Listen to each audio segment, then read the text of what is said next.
Merci aux orateurs d'avoir respecté leur temps de parole. Est-ce qu'il y a des questions? En attendant qu'il y ait des questions, concernant le Prado, j'aimerais m'adresser aux médecins généralistes et à l'infirmier libéral. Le médecin généraliste a répondu déjà en partie en disant qu'il voyait, pour le moment, pas trop l'efficience de ces programmes. Mais qu'en pense l'infirmier libéral que vous êtes du Prado? Eh bien, nous, à vrai dire, il y a un délégué de l'assurance maladie qui est venu 2 fois de suite, à 1 an d'intervalle en fait, dans nos bureaux pour présenter le projet Prado sur la sortie à domicile. Voilà, donc elle m'a expliqué un petit peu les tenants, les aboutissants du projet, tout ça. Mais en fait, sur l'année, on n'a pas été appelé en fait. Donc du coup, on n'a pas pu voir comment ça fonctionnait, parce qu'on n'a pas été appelé, parce que en fait, la critique que je pourrais avoir, c'est que en fait, du coup, c'est un délégué de l'assurance maladie qui choisit d'appeler, non, qui ne choisit pas. C'est le patient qui choisit. Ouais, mais si le patient n'a pas. Oui, pardon. Oui, elle va répondre. Mais donc, du coup, on n'a pas eu de demande. Et donc, du coup, on n'a pas pu avoir de retour d'expérience, quoi. Voilà. Alors, déjà, le conseiller de l'assurance maladie ne choisit surtout pas les professionnels de santé. Il demande aux patients les professionnels qu'ils prennent en charge habituellement. Et si le patient n'en connaît pas, il lui présente la liste issue d'Amélie et c'est le patient qui choisit. Voilà. Ensuite, sur Paris, en fait, vous êtes à Paris, c'était sur les programmes insuffisance cardiaque BPCO, je suppose. Voilà. Donc, c'est en général plus long à se mettre en route sur Paris, parce que les hôpitaux à la PHP, je ne sais pas s'il y a des gens de la PHP, c'est un petit peu plus compliqué à mettre en place, parce qu'il y a une succession d'informations avec toute la chaîne hiérarchique. Voilà. Donc, c'est vrai que sur Paris, pour IC-BPCO, on n'a pas encore le plein régime et donc c'est possible que vous n'ayez pas été sollicité. Je tiens à signaler que pour les programmes IC et insuffisance cardiaque et BPCO, on a mis en place une tarification spécifique pour les actes infirmiers de surveillance et d'éducation du patient qui n'existait pas avant. Donc c'était de manière dérogatoire et expérimentale jusqu'à présent et à la fin de l'année, ça va être inscrit sur le risque pour ce type de programme.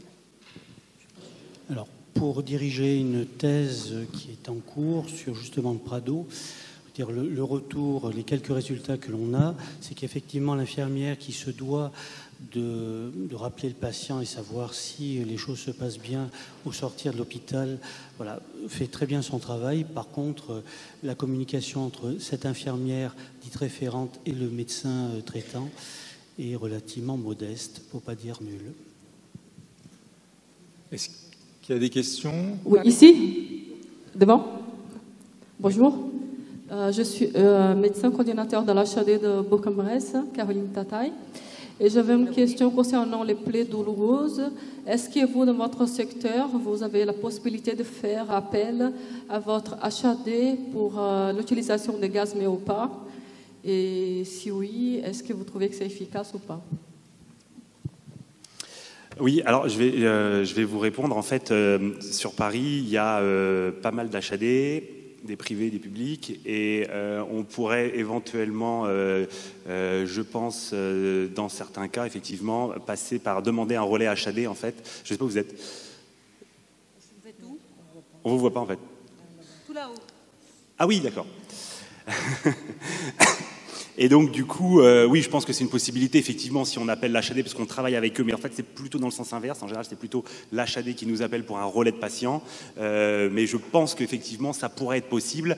Ceci dit, ça concerne quand même certains patients, et les patients que je pense sur des soins aigus post-opératoires ne sont pas les patients qui sont en général pris en charge par les HAD. Alors, je m'excuse, il y a une cotation en sortie post-chirurgicale précoce où nous avons la possibilité en HAD de prendre ces patients en charge avec le méopas si nécessaire. Ah ben c'est très bien.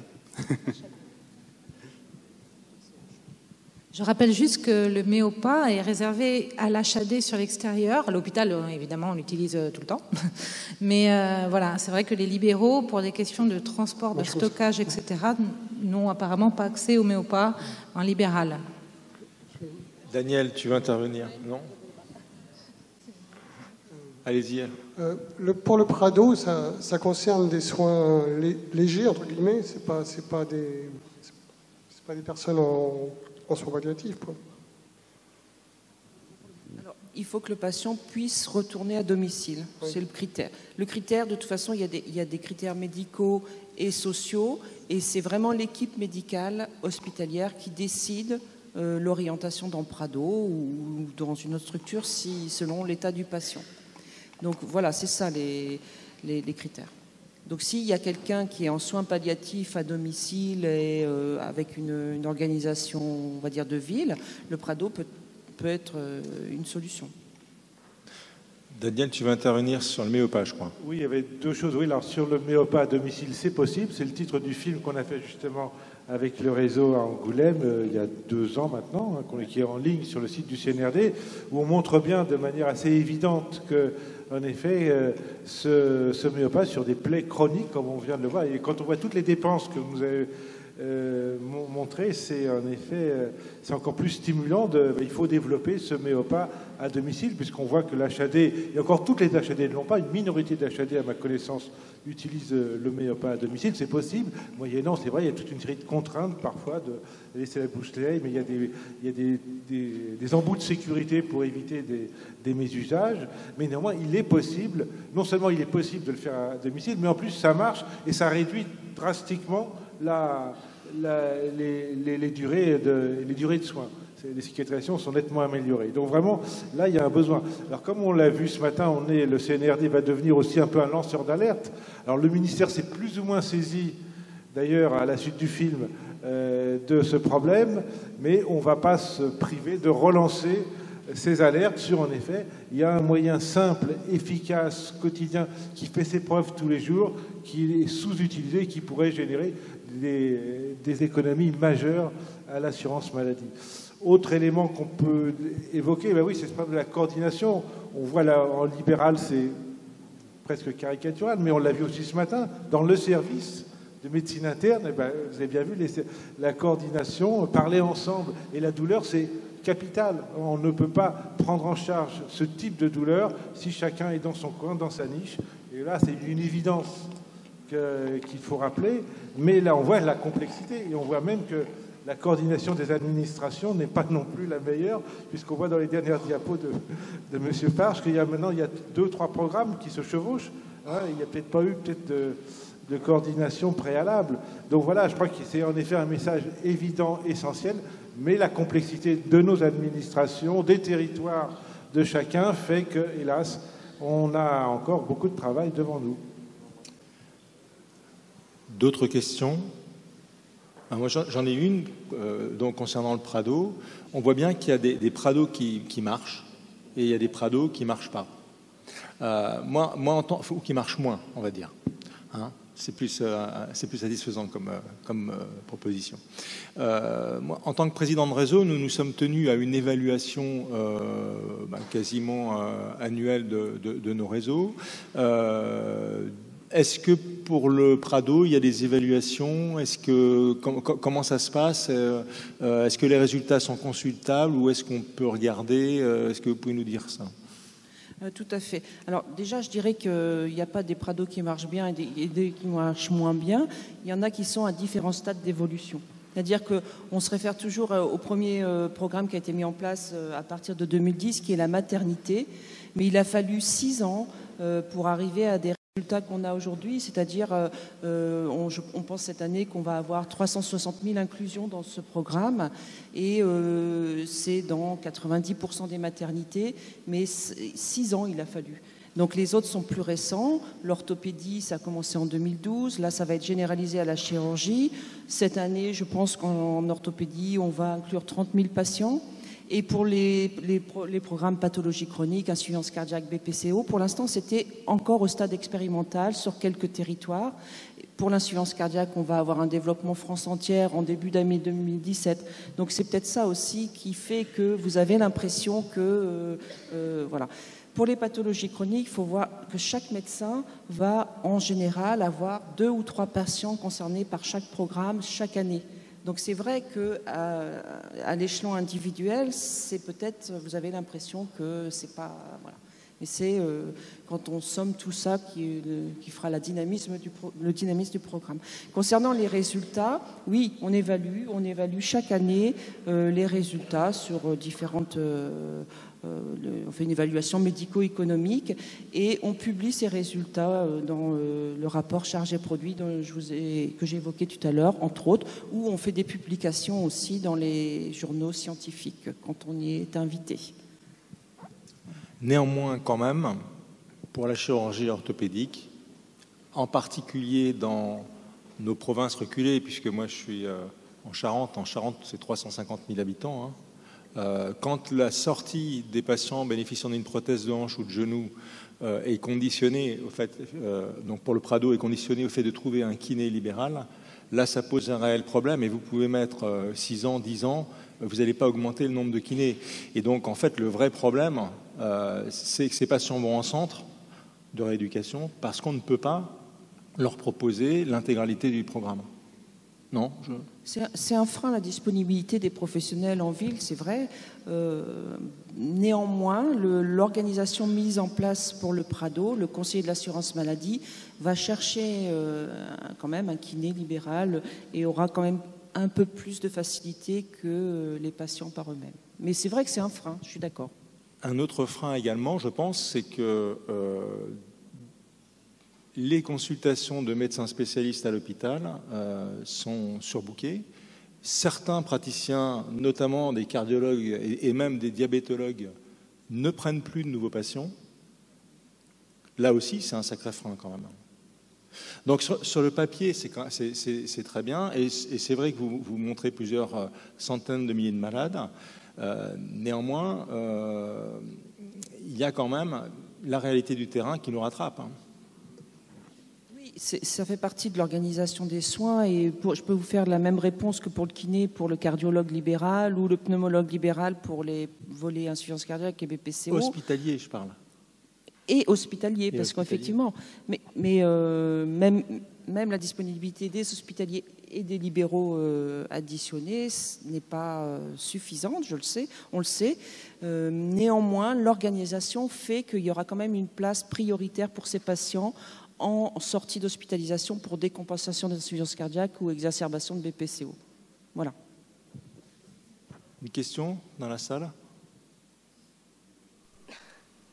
Non. Je suis interne en médecine générale et je suis en train de faire une thèse sur... Où ça là. Merci. Ah d'accord. Okay. Je suis interne en médecine générale et je suis en train de faire une thèse sur la douleur induite. Enfin, c'est une analyse des pratiques du médecin généraliste. Et tout à l'heure, je voyais sur une slide que c'était écrit Doliprane inefficace. Mais je trouve que le problème majeur en ville, mais aussi à l'hôpital, c'est que le délai d'action des traitements ne sont pas respectés. Quand on donne un médicament par voie orale, ça prend 3/4 d'heure à 1 heure à agir. Et jamais un infirmier libéral n'aura le temps d'attendre 1 heure que le médicament agisse, ensuite de commencer le pansement. Enfin, c'est juste pas faisable dans la pratique. Je pense que c'est ça vraiment le problème majeur de la douleur induite, parce qu'on a beau faire des recommandations, on ne peut pas demander à quelqu'un d'attendre 1 heure, de faire le pansement et après d'aller voir un autre patient. C'est plutôt ça le problème, je pense. C'est pour ça qu'il faut que le patient prenne le médicament 1 heure avant le passage de son médecin. Ce serait bien, voilà. Ce serait l'idéal. Et ça, ce sont des prescriptions anticipées qui sont tout à fait réalisables et réalistes lorsque les soins sont programmés de façon correcte, ce qui est la règle, car l'infirmier en général sait pratiquement à quelle heure il va passer voir son patient. Ah, ce serait l'idéal. Comment ? Est-ce que tu n'es pas d'accord ? Excusez-moi, moi je suis infirmière depuis 1995, j'ai fait de l'hospitalier, du privé, de l'étranger, du libéral, et maintenant je suis revenue à l'hôpital public. Alors je suis tout à fait d'accord pour les prémédications et les soins, c'est très très très compliqué à mettre en place. Hein. Et bon, je ne sais pas, mais moi, personnellement, je ne peux pas dire, enfin quand j'étais en libéral en tout cas, à la fin de la tournée, je ne peux pas dire au monsieur, écoutez, ou à la dame, hein, vous prenez votre médicament à 10h parce qu'à 11h pile, je serai là. Enfin, il y a beaucoup d'infirmières libérales ou de personnel libéral dans la salle. D'être exactement, parce qu'après il y a le pic d'action et après on est dans le plateau. Je pense que oui, c'est très difficile. Et vous ? Oui, non, mais c'est faisable quand même, parce qu'on a en général un délai d'1 heure entre 1 heure à donner au patient, donc oui, ça peut coller avec certaines molécules.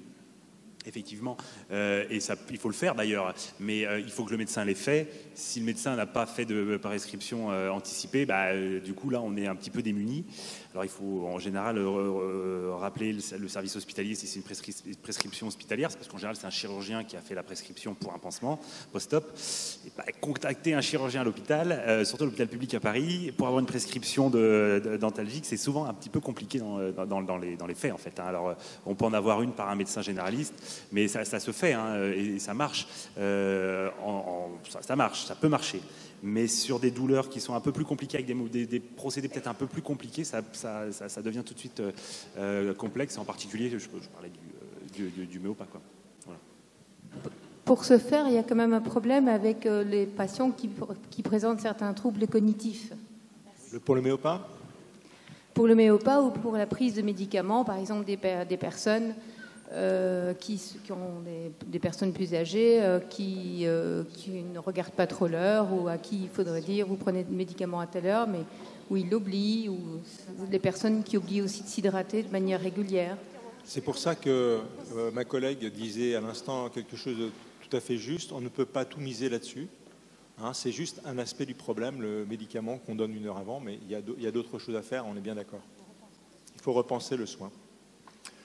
Excusez-moi, je voulais juste intervenir. Concernant l'hospitalisation à domicile, je suis juste là. En hospitalisation à domicile, le nombre de patients est un peu moins important que la prise en charge des patients faite par les infirmiers libéraux. Et cette prémédication, généralement, elle se fait très facilement et de façon très pratique. Les infirmiers de l'HAD de la PHP téléphonent 1 heure avant et généralement le patient prend le médicament qui est nécessaire avant que l'infirmier de l'HAD intervienne. Si le patient n'a pas de la possibilité de le faire, c'est une personne de l'entourage, ça peut être un membre de la famille, en tout cas une personne qui est habilitée à le faire. Les auxiliaires de vie ne peuvent pas le faire, mais généralement une personne qui est au courant que le patient doit prendre ou la patiente doit prendre ce traitement 1 heure avant, administre à ce moment-là, en tout cas donne le médicament au patient. Voilà. En tout cas en HAD de la PHP, ça se fait de façon quasi systématique. Il n'y a jamais de problème. Alors je précise aussi que je ne suis pas à Paris et que je suis dans l'Hérault. Et donc les distances sont peut-être plus longues. Oui. Oui, mais en libéral aussi, ça c'est à la prémédication, ça pose pas de problème particulier. Hein, c'était... Plus général du soin et ça. Il y a d'autres questions. On va conclure.